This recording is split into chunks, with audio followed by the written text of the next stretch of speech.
The very next day, Yudo is working out in the gym when Miyabi walks in and hands him a bottle of water.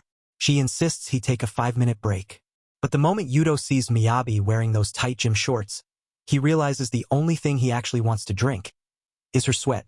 Noticing the thirst in Yudo's eyes, Miyabi playfully tells him to look as much as he wants since she doesn't mind at all. Embarrassed and grumbling under his breath, Yudo asks her why she's even wearing that outfit in the first place. His question makes her step closer to him. With her bazookas practically pressing against him, Miyabi calmly explains that she wore this outfit because she wants to help him recover his energy faster. Yudo realizes she's actually telling the truth, feeling a surge of strength flow through his body, though all the blood in him seems to rush straight down to his south pole. To turn up the intensity, Miyabi tells him to get a feel for her dumpy. The moment Yudo follows her command, Miyabi begins making these happy, high-pitched dolphin noises. After they finish their impromptu cardio workout, she doesn't waste a second, quickly telling Yudo to get his focus back on lifting those heavy weights. As the training continues, Yudo realizes that for most of his life, he never really worked out at all. So Miyabi's strength training program has completely worn him out. Meanwhile, Miyabi explains that if Yudo wants to be ready for the Demon King War, he has to train his physical body as well. She tells him to watch carefully. Yudo stays quiet and focused as Miyabi channels magic through her physical strength, then drives a powerful punch straight into the boxing bag. When Miyabi asks Yudo to give it a try, Yudo recalls the magic formulas she used and quietly asks his arcana to help him understand the formulas better. Once he settles that, Miyabi tells him to get ready for a quick sparring session. As Yudo activates the magic spells, Miyabi stares at him in awe, shocked that he managed to master such complex magic formulas so fast. Without giving her any warning, Yudo suddenly charges straight at Miyabi, making her tremble with excitement. As their sparring heats up, Yudo declares that if he manages to touch Miyabi, he'll count that as his victory. With that in mind, he lunges forward and ends up grabbing Miyabi right across the chest area. Miyabi lets out a startled squeal and quickly tells Yudo not to grab her that roughly. Yudo is stunned. After all, she's usually the one who loves to mess around with him. Hearing his reaction, Miyabi suddenly grows self-conscious and asks him if he thinks she acts like someone who grew up fatherless. Yudo quickly reassures Miyabi that even though she dresses flashy, he knows she's actually a serious person. But when he asks her to stop treating him like a toilet seat, Miyabi instantly refuses. Instead, she smirks and tells him she'll ride him like a pony as punishment. Later that day, while Yudo is in the shower, he thinks to himself that training a little bit won't be enough to close the gap between him and Aspie. The thought makes him anxious, and he starts wondering if the girls are beginning to give up on him. Just then, he overhears Lizel and Miyabi talking about his progress. Lizel informs the girls that Reina sensed a strange presence during her night shift, which means a clever enemy could sneak up on them at any moment. Hearing this shocks Yudo. He suddenly realizes that while he slept without a care in the world, everyone else has been working non-stop for his sake. As the conversation continues, Lizel explains that if the Lover's Arcana loses another war, Reina's family will lose their nobility status. Hearing this makes everything finally sink in for Yudo.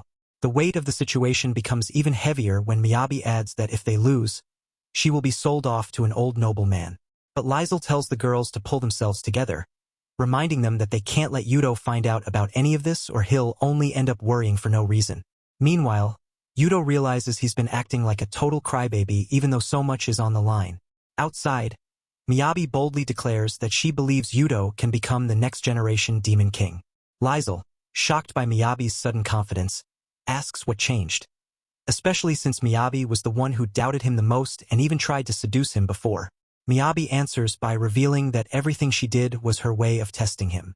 Then she throws the question back at Lizel, asking if she's really certain Yudo will become the Demon King. Without a hint of doubt, Lizel confidently declares that Yudo will absolutely be the next Demon King. Hearing their words, Yudo makes a silent vow to grow stronger. When he steps outside, he immediately asks Ri to help him improve his sword fighting. Riona agrees to train him, only for Yudo to suddenly get ambushed by Miyabi's gravity-defying honkadonkas. She playfully teases him, saying he must be desperate for some real time. Letting out a long sigh, Yudo accepts his fate, knowing he has to become stronger than ever. The next day, when he walks into class, he notices that his assigned seat is right next to Gelt. When Yudo tries to ask Gelt how he's doing, Gelt immediately snaps at him to shut up. That's when Yuto realizes Gelt is still discriminating against humans. Yuto decides to stay quiet, but before he can pull away, Gelt suddenly asks what he was thinking when he tried to help him. Yuto replies that he simply didn't like seeing someone who was supposed to be his ally turning against him. Gelt scoffs at his answer, but Yuto continues, saying that since they already settled things with their fists, they should at least try to get along, just like the heroes and villains in those classic shounen manga. Gelt, acting like the cockiest son of a gun imaginable, tells Yuto that if he wants a buddy, he should try searching Craigslist, because no one would ever want to be his friend unless they were paid for it. With that, Gelt walks out of the classroom, leaving Yuto to get on with his day. That night, when Yuto returns home and heads toward his room, he senses something strange. Looking outside, he's stunned to see that everything has turned pitch black. Suddenly, he hears a warning from his arcana, telling him a threat is close and that he needs to escape immediately. Yuto bolts downstairs, only to find a hooded figure casually chowing down on his dinner. When the figure notices him, Hada mocks Yuto, saying he's a little too old to still have parents. Analyzing him carefully, Yuto quickly realizes the man is from Jinsei. When Yuto asks why he's breaking into someone else's house, the intruder suddenly hurls a plate at him. Shouting in anger, the man reveals he's been watching Yuto for almost 2 nights, insisting there's no way Yuto is a Demon King candidate. In response, Yuto narrows his eyes and asks if the man is even capable of lying properly. This only makes Hara even more upset, and he snaps at Yuto, telling him to show some respect for his master's name. After that, Hara formally introduces himself, revealing that he is known as the world's ace. Realizing Hara is Aspit's second in command, Yuto immediately becomes more cautious. While Hara mocks Yuto for being careless and losing to a creature, Yuto fires back, reminding him that he's the same guy who was spying around like a loser. That comment makes Hara scoff. He claims Yuto is so bad at magic that he couldn't even tell his own house was under a spell. Pushing his flex even further, Hara proudly declares that this place has already been moved into another dimension. And while this place can still be entered from the outside, the only way to escape is by being eliminated by him. With an evil smirk twisting his already ugly face, Hada explains that everything here is a trap designed to lure out his targets. At that moment, Yuto realizes he isn't Hada's real target at all. It's Lizel and the girls. Right then, Lizel and Miyabi step into the place. The instant they set foot inside, Hada snaps his fingers, forcing the girls to drop to their knees. Feeling their strength fade, the girls gasp that their mana is being drained, which only makes Hada burst into wicked laughter. Hada looks straight at Lizel and tells her he'll hand her over to Aspist. Then, shifting his gaze to Miyabi, he openly reveals his twisted plan to train her for his own sick pleasure. As Yuto keeps racking his brain for a way out, Lizel quietly whispers that Hada's spell is weak from the outside. If Yuto can escape and break even a small part of the house, the entire spell will collapse. But when Yuto asks how that's even possible, since they're completely trapped, Hada lets out a smug chuckle. He explains that unless Yuto can use teleportation, there's absolutely no way to leave. Hearing that, Yuto starts wondering if he can pull off a high-level spell like teleportation. Shaking off his self-doubt, Yuto realizes he has no choice but to try. With that determination, he asks his arcana to teach him the spell. In response, Hada mocks him, calling him a fool and insisting that an arcana could never teach someone a teleportation spell.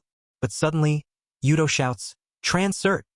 and disappears on the spot, leaving Hada completely stunned. The moment Yuto appears outside, a wave of exhaustion hits him, but he pushes through the dizziness and immediately asks his arcana to teach him a detonation spell. After learning it, he blasts off a piece of the house, breaking Hada's spell and freeing Miyabi and Lizel from his evil grasp. Before Miyabi can teach that ugly brat a real lesson, Hada disappears like a total wimp. Turning their attention back to Yuto, both Miyabi and Lizel praise him for pulling through. Yuto answers weakly, admitting he never imagined his own house would end up under attack. The girls then explain that it's happening because the unveiling is getting closer, a ceremony where all Demon King candidates must formally acknowledge each other as opponents. It turns out this entire tradition was created by Gandu, so the other Demon King candidates could recognize him. But for Yuto, this is terrifying because it means he'll have to stand in front of demons who belong to the elite class. Exactly 1 week later, Yuto stands outside the auditorium, his nerves kicking in as the unveiling ceremony finally begins. The girls wish him luck, and with a steadier breath, he steps inside. Realizing that only a handful of candidates have shown up, even though there are supposed to be 22 arcanas. Pushing those thoughts aside, Yudo gives a short speech. As expected, he immediately hears people whispering about how he's just a human. But before the murmurs grow louder, Lysel steps forward and announces that Yudo was chosen by the Lover's Arcana. And if anyone dares to doubt Yudo, then they're directly doubting the Demon King War itself. Right after Lysel says this, a mocking voice cuts through the room, taunting her for putting so much trust in a human. Stepping out from the shadows, a female demon appears, immediately catching Yudo's attention. Sensing his curiosity, Lysel quickly explains that this demon is also a Demon King candidate.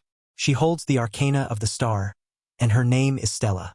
With that comment, Lysel calls Stella a real monster, which only makes Stella smile as she tells Lysel she'll take it as a compliment. Then she shifts her gaze toward Yudo and gives a brief, confident introduction. But the moment Yudo sees her up close, he's completely starstruck. He instantly recognizes Stella as the idol whose songs constantly break the charts. And on top of that, every time she stars in a movie, it ends up winning an Oscar, enough to make even Leonardo DiCaprio cry in shame. With his jaw practically on the floor, Yudo accidentally blurts out why someone like Stella would even be a Demon King candidate. Amused by his reaction, Stella answers his question by casually telling him that she already likes him. Still overwhelmed, Yudo can't help but admit to himself that Stella is seriously cute, at least until she leans in and whispers that if he ever leaks anything about her on social media, she'll chop him into pieces. That's the moment Yudo finally understands what Lysel meant. Stella really is a monster. Acting fast, Lysel steps in front of Yudo, shielding him and forcing Stella to take a step back. Stella calmly assures Lysel that she isn't a threat, at least not yet. Then she raises her voice and announces to everyone that she officially acknowledges Yudo as a Demon King candidate. She goes even further, urging the others to accept him as well. According to Stella, having Yudo as a candidate means they'll have one less powerful rival to worry about. Hearing this, Yudo can't help but think she's right. He's definitely the weakest opponent compared to the other candidates gathered in that place. Suddenly, another demon named Nate steps forward and acknowledges Yudo, prompting the rest of the candidates to follow his lead. But while they comply, they make sure to whisper just loud enough for Yudo to hear that his Arcana is the weakest of them all, and that he might as well give up now. Once everyone finishes acknowledging him, they disappear one by one, leaving Yudo standing there, troubled by the thought that the Lover's Arcana might really be the weakest. Then, out of nowhere, Aspid steps out from the shadows, saying he will acknowledge Yudo too, but only under one condition. Aspid's card seems eager for a fight, and he tells Yudo that if Yudo can defeat him in battle, he will officially acknowledge his place in the war. Lysel quickly tries to interject, reminding Aspid that the others have already accepted Yudo, but her master stops her and accepts Aspid's condition himself. Suddenly, Haida drops down from above, catching everyone off guard. Miyabi immediately grabs Yudo and pulls him away before he's caught in Haida's sudden attack. As the dust clears, the crazed maniac grins and asks if they're shocked by his special ability called Keep Out. In that moment, Yudo realizes that Haida is using dimensional barriers as weapons. After analyzing the barrier more closely, Yudo realizes just how dangerous it is. It's powerful enough to forcefully split anything caught between the inside and the outside. Cackling wickedly, Haida turns to Miyabi and taunts her, asking if he should chop off her huge assets, since she refuses to be his. Miyabi calls him disgusting, which only makes Haida sneer even more. He threatens that once Yudo loses to him, he'll eventually turn Miyabi into his slave. That's when Lysel steps forward to defend Miyabi, glaring at Haida and declaring that she'll make him regret ever being born. But Yudo quickly shields her. Turning his focus toward the monster, he demands to know how he could dare attack his home and endanger his parents. Haida responds with a wicked grin, saying he doesn't bother paying attention to ants crawling on the ground. Realizing there's no point in talking anymore, Yudo launches forward and punches the daylights out of him, declaring that Haida's crimes are absolutely unforgivable. Enraged by the attack, Haida fires back with an explosive magic spell. Lysel tries to step in and help Yudo, but he signals for her to stop, insisting that he wants to handle this on his own. Frustrated, Lysel demands to know why he's being so stubborn, but Yudo doesn't respond. Instead, he turns and faces Haida head-on. He tells the girls that if he can't even defeat trash like Haida, then he has no right to be a Demon King candidate. With that, he asks everyone to trust the process. Surprisingly, Lysel is the first to tell Yudo that she understands his decision.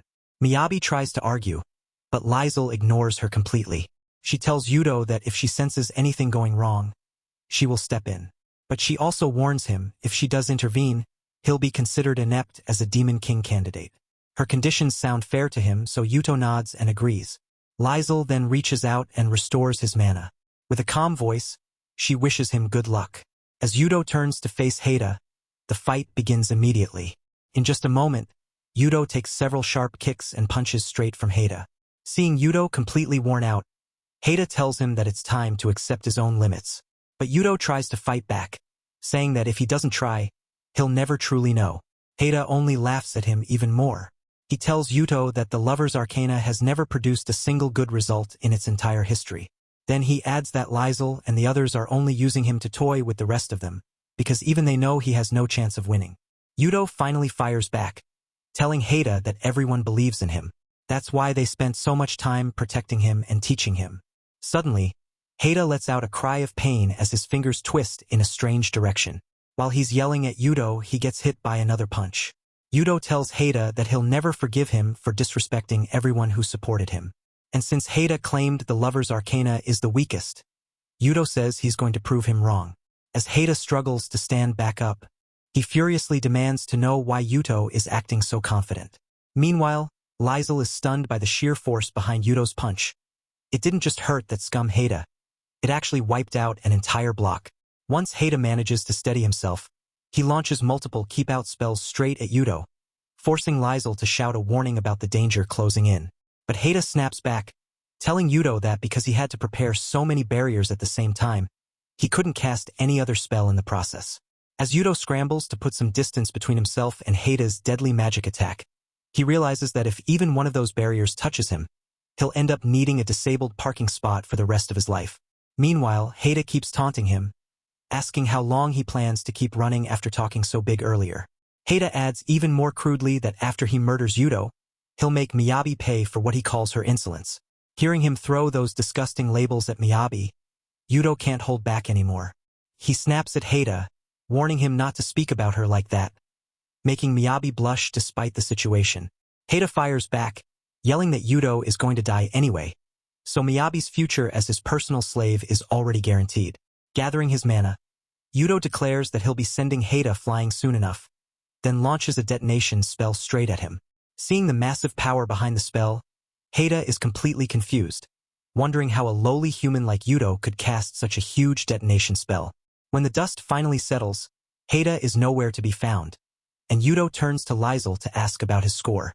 With a small smile, Liesl tells him he earned full marks.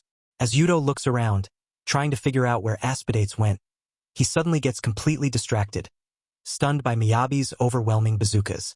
Then Reina steps forward, admitting she was truly happy watching him fight, and declares that she will devote her life to him.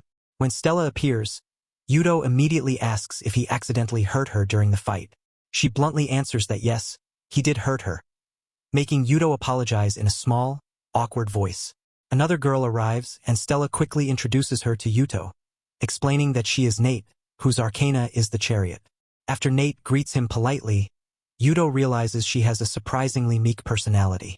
His focus then shifts back to Stella, who tells him that he's quite an interesting candidate and casually invites him to hang out with her. But before he can respond, Liesl steps in, saying Yuto is exhausted and that Stella can meet him another day. Noticing Liesl's tone, Stella casually asks if she's feeling jealous, which instantly makes Liesl blush in embarrassment. Stella only pushes further, teasing her by calling Yudo a total cutie. While the two girls bicker over him, Yudo suddenly loses consciousness.